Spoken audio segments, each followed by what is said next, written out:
Yo, what's going on, everybody? Swagkage here, and welcome to today's video, where we're going to be talking about Kotoamatsukami, the Mangekyo Sharingan ability of Shisui Uchiha, and what is widely considered to be the most powerful genjutsu in all of existence. Now, this is going to be a pretty short video, because while Kotoamatsukami is certainly a bit more confusing than Tsukuyomi is, it's not nearly as complicated. As a matter of fact, I'd venture to say that this is the easiest Mangekyo Sharingan ability to explain. Before I jump into its mechanics, though, let me spend a little bit of time explaining its roots to you. So, like all Mangekyo Sharingan powers, Kotoamatsukami's name is rooted in Japanese folklore, and in this instance, it's named after a phrase that means distinguished heavenly gods, and one that refers to a group of 5 Shinto gods who have existed since the beginning of time. These gods in particular were considered significantly more important than most others, so the fact that Kishimoto named this technique after not just one of these gods, but all 5 of them, is probably indicative of the fact that it's a very powerful jutsu, even by Mangekyo Sharingan standards.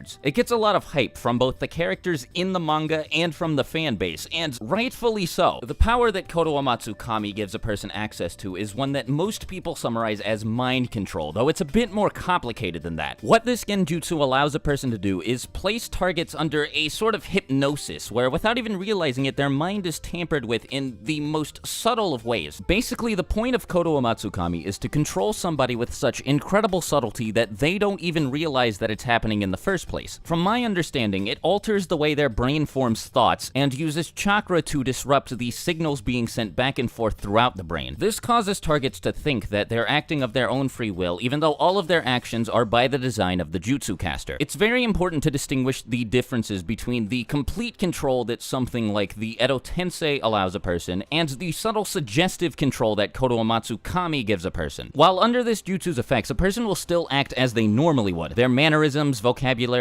body language, routines, all of that sort of stuff remains the same, but they will always carry out any orders specifically given to them by the person exercising control over them. Because of this, it's very difficult to detect when somebody is under this jutsu's effects, and furthermore, I think it's safe to say that it makes it the most powerful form of control in the Narutoverse. This is pretty well substantiated. Kotoamatsukami even managed to break the hold Kabuto had over Itachi through Edo Tensei. The biggest reason why it's capable of stuff like this is because it places targets under genjutsu instead of seeking to directly control them. And as we've seen before, Edo Tensei summons and even the paths of pain are susceptible to genjutsu. This is super useful, because even if a person is acting under orders, or even under the direct control of somebody else, the effects of the genjutsu will force them to disobey that person and act according to the will of the jutsu caster. So when Itachi used it on himself, he didn't exactly break Kabuto's hold over him. Rather, he put himself in a state where he was forced to disobey Kabuto's orders because the task he was given by the genjutsu was to defend the Hidden Leaf Village, and to do so, he obviously had to wipe Kabuto out and undo the Edo Tensei. He originally planned to use it for a similar purpose in the event that Sasuke was manipulated by Tobi into abandoning the Hidden Leaf Village and living out the rest of his life as a rogue ninja, and Itachi seemed pretty confident that no matter how low Sasuke sunk, this genjutsu would be enough to cause him to undergo a complete change of heart and commit to the defense of the Hidden Leaf Village. So yeah, needless to say, it's a pretty OP jutsu, but luckily for everybody who isn't Shisui, it can only be used once every 10 years. This cooldown timer can be lowered drastically by acquiring the DNA of Hashirama Senju, but Danzo clarifies that even with Hashirama's cells in his body, he can only use Kotoamatsukami once a day. Now that's a pretty huge reduction in time, about 1/3650th, but I guess you can just attribute that to Hashirama cells being capable of speeding up the body's healing and regeneration process, allowing somebody with the eye to use its abilities more frequently, or something along those lines. Anyway, that about does it for my explanation of Kotoamatsukami. Sorry once again that this was a short video, but there's not really much to talk about here. A lot of people have been asking for it, so I just thought I'd go ahead and get it out of the way. Of course, as always, if you have any other ideas for future video topics you want me to cover, leave them in the comments below, and if I like your idea enough, I just might get to it in the future. So make sure you do that, and above all else, have a fantastic day, and I hope to see you in my next video. Till then, talk to you later. Swagkage out. Bye.